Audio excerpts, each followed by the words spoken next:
Okay, so now we're on to section 1-2, which is multiple representations of functions.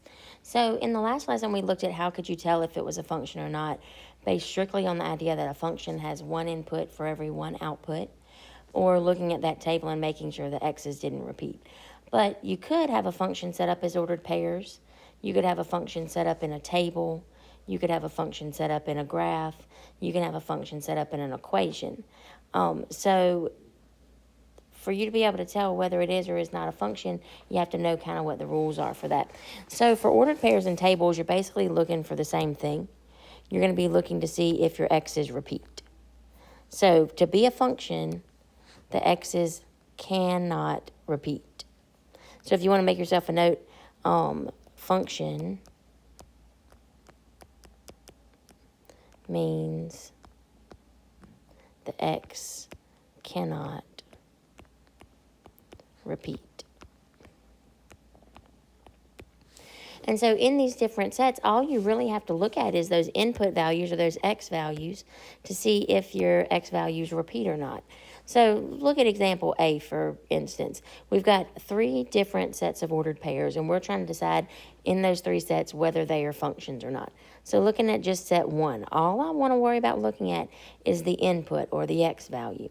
So when I look at the x's here, -3, 5, and 4, they're all different, which means they don't repeat, which means this is a function. All right, look at the second one. Same thing. We're going to look at just the x values. 0, 5, 5. The x's do repeat. The 2 5s right here cause a problem. So this is not a function. All right, look at the last one. Same thing. We're just looking at the x's. -3, 5, 4. They're all different, which means this is a function.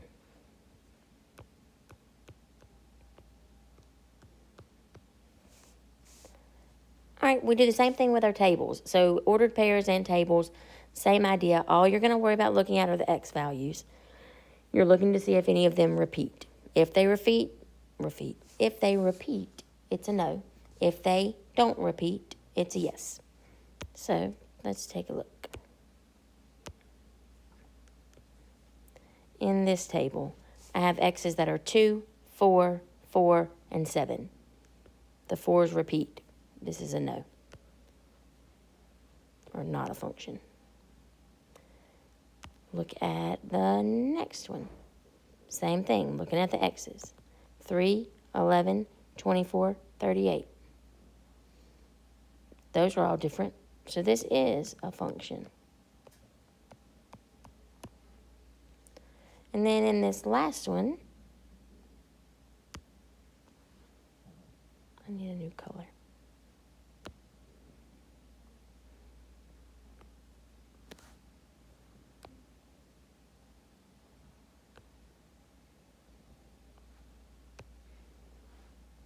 Zero, 1, 2, 3. They're all different. This is a function. Now notice the y's are all the same in that one, but the y part does not matter. If you're determining whether something is or is not a function, the only thing you have to be concerned about is whether the x's repeat. So since the x's don't repeat in that one, it is a function. Now graphs, the method you use for graphs is not difficult, but it's a little bit of a different kind of rule to think about. It's not really different, but it's just a different way to think about it. Let me move this up. Let's see. I think, yeah. I might zoom that in a little bit. Okay. So when you're looking at a graph, you use something called the vertical line test, and they actually describe this in the gray box down here, so we're not going to have to make a side note of it. But the vertical line test is what you always use for a graph. And what that does, we learned this in 8th grade, maybe you remember it. I hope maybe some people do. What that does is it draws a vertical line through the graph, and you have to make sure that there's not a place where that vertical line could touch 2 points on the graph at the same time. That could be 2 individual points, like you see points in this one. That could be 2 places on the line, like you see lines in these 2. So we're looking at a vertical line test. If it touches in more than one place, it is a no. So let's do a vertical line test so you can see what I'm talking about. Let me erase this bigger.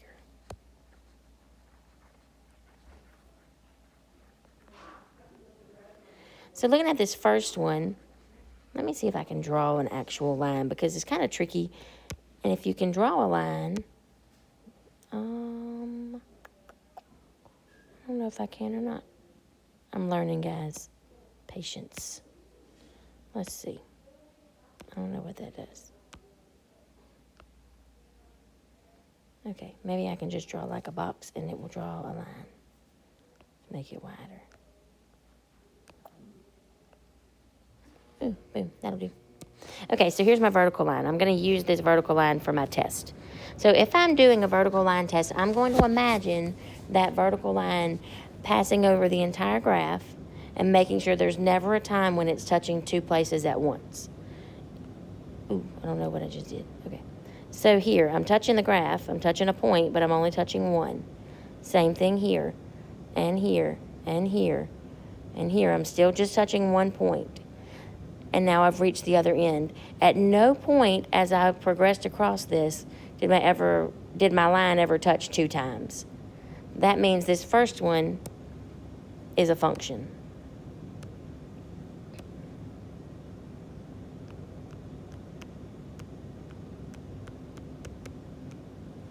All right, let's test the second one. All right, so I'm trekking across here, and I'm starting to touch the line, but I'm only touching in that one spot. Touch, touch, touch, touching, still only touching it once, still only ever crossing it once. Never touched twice. That means this one is a function. All right, let's check the last one. Ooh, I didn't mean to connect that. Quit. Oh, my stars. Well, I don't exactly know what went down with that. Apparently, if you touch something else, you suddenly become bound to it. Let me move this first.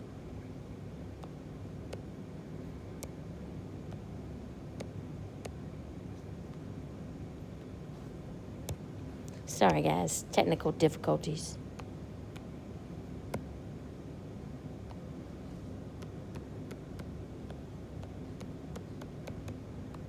All right.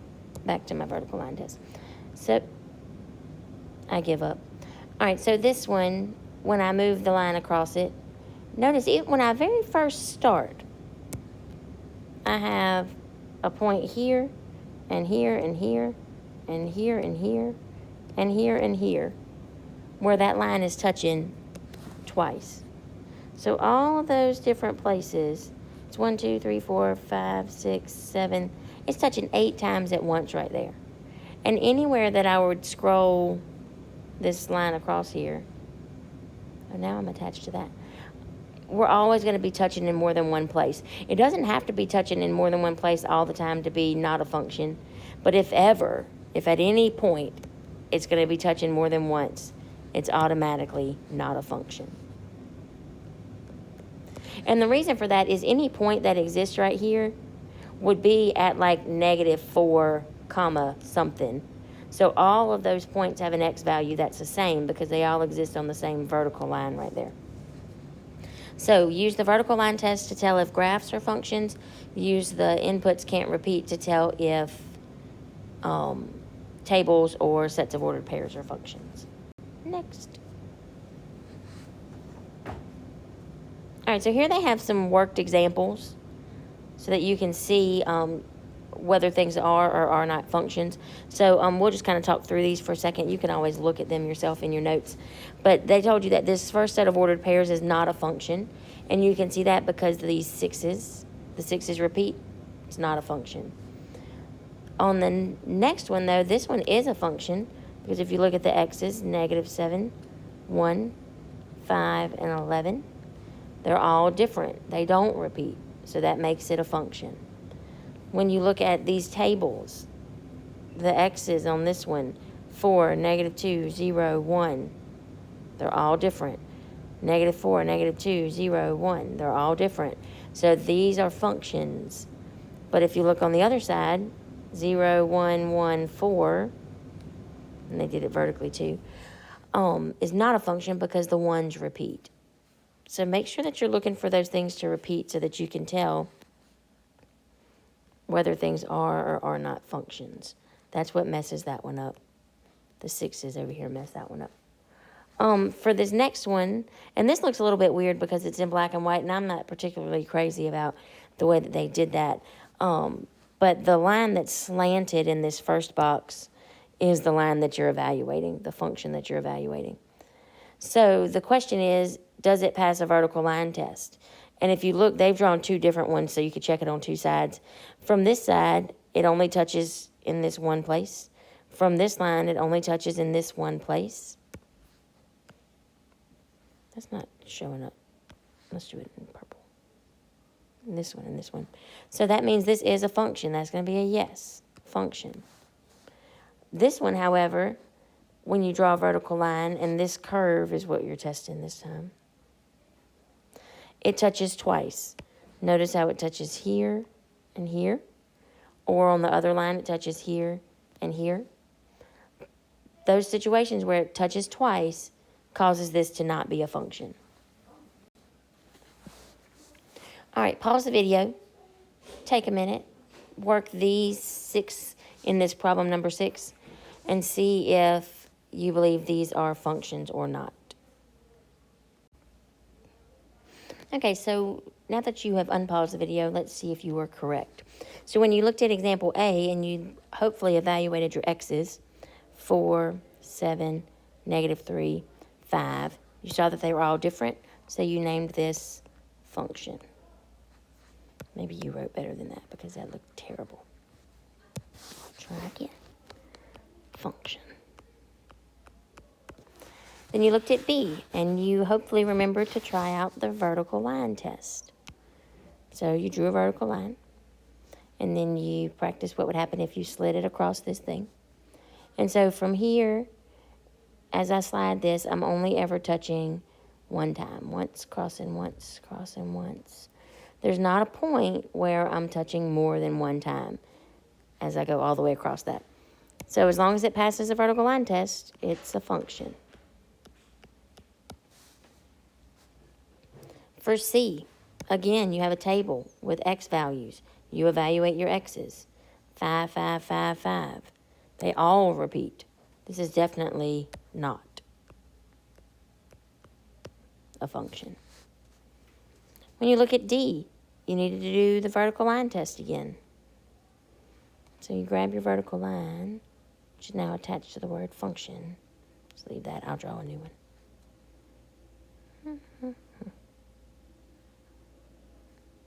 Okay.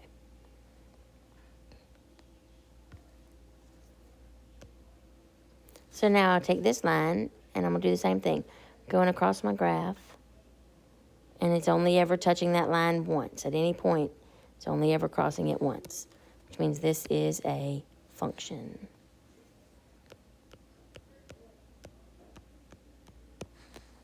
All right, looking at E.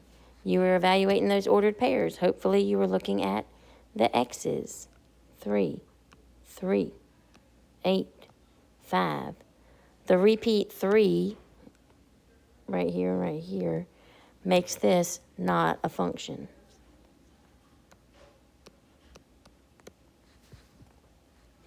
All right, and then F. Same deal. You're just evaluating your x values. My x values in F are 0, 3, 5, and 11. They are all different, which means this is a function.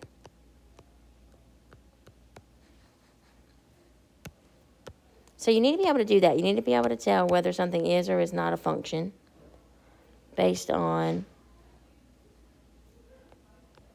those two rules of the x's can't repeat or the vertical line can only touch once. Let's go on now to something that sometimes is a little bit challenging for people, although it's not terrible. It's just a little bit different. So it says to tell whether these statements or these real-world situations represent functional relationships. So what we want to think about is Does one thing always allow you to predict what the outcome will be? So looking at A, and this needs to be in a analytical sense, not in a, well, it could be or it typically works out this way kind of thing. We're talking about in a mathematical sense, is this a function? So look at A. It says, is the number of children a couple has a function of their income? When you read one of these and you're trying to figure out which one is meant to be the X and which one is meant to be the Y, you need to read it as, where you see that word function of, when they ask you if it's a function of something, the thing that comes after that is always going to be the input. And then the thing that came before it, the number of children, is going to be your output. Because they want to know, is a person's income going to determine how many children they have? And we're not talking about what is reasonable or what should be, but we're talking specifically about, mathematically speaking, is this a function? So typically the easiest way to go about one of these is to decide, is there a way it could not be a function? And if you can't think of a way that it would not be a function, then maybe you could determine that it is a function. So looking at this, it says, or let's just imagine a table is what I'm going to do. And so remember, your X's or your inputs are going to be income, so money, and your output's going to be your number of children. Let me make that look a little bit better. I think I'm going to zoom this again, y'all. Gives me a little more space. So if I do that,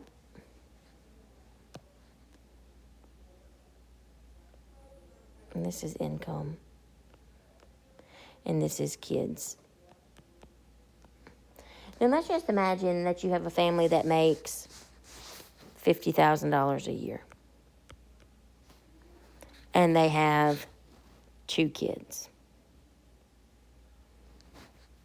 Does that mean that every family that makes $50,000 a year has to have 2 kids? No. You might have a family that makes $50,000 a year that has no kids.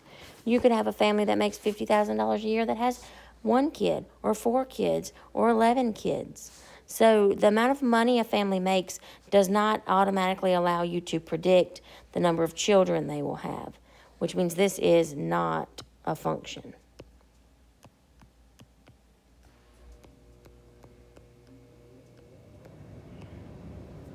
Because 50,000 could be matched up with any number of kids and not just 2, that makes this not a function. Now, B says, is your weekly pay a function of the number of hours you work each week? Now, remember what I said. To decide how you, or which one's your input, look for the word function of, and the thing that comes after it is the input, number of hours. So that's going to be my input, which means your pay is the output.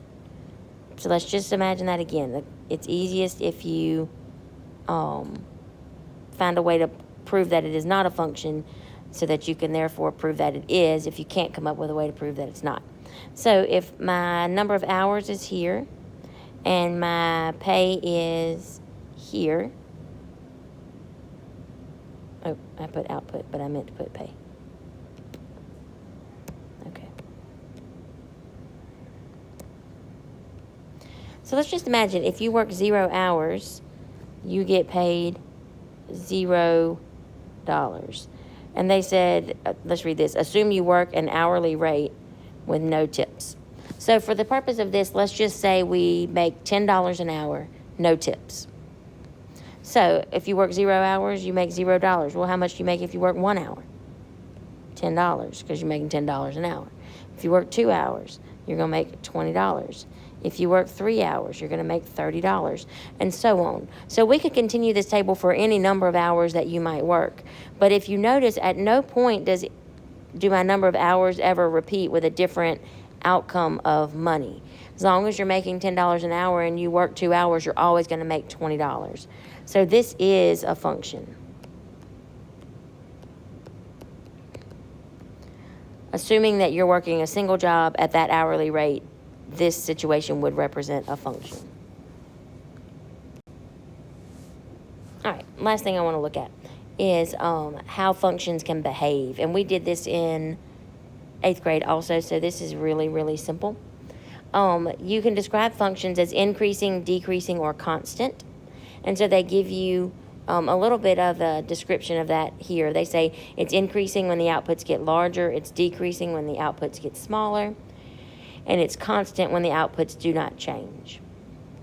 What you really are wanting to look at with this is you're going to read it from left to right. So make yourself a side note over here that says read from left to right.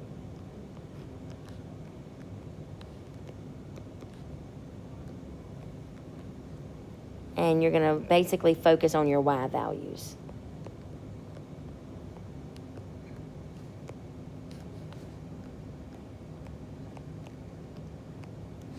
So if I'm looking at this first one, it is, if I'm reading it from left to right, if you imagine, I think when I taught this to y'all last year, we talked about if you were a little man and you started on the left side of that graph and we traveled the line. At this point, we would be rising the entire time because along my y-axis, I'm constantly moving up, up, up. This one's the same way. If I started here, even though it's not a straight line, I would be moving up as I traveled that curve. But both of those are increasing. I'm going to highlight or circle that word increasing. You might even want to write the word increasing out beside it. These, same thing. If we start on the left side and we travel the line, this one goes down. It falls the whole time. Same thing here. Falls the whole time. Even though it's not straight, still steadily falling. These are decreasing. And then constant means it's not rising or falling. It would be staying in the same, or at the same level. So again, if you started on the left side and you traveled it, this one doesn't change. Nor does this one. Those are both constant.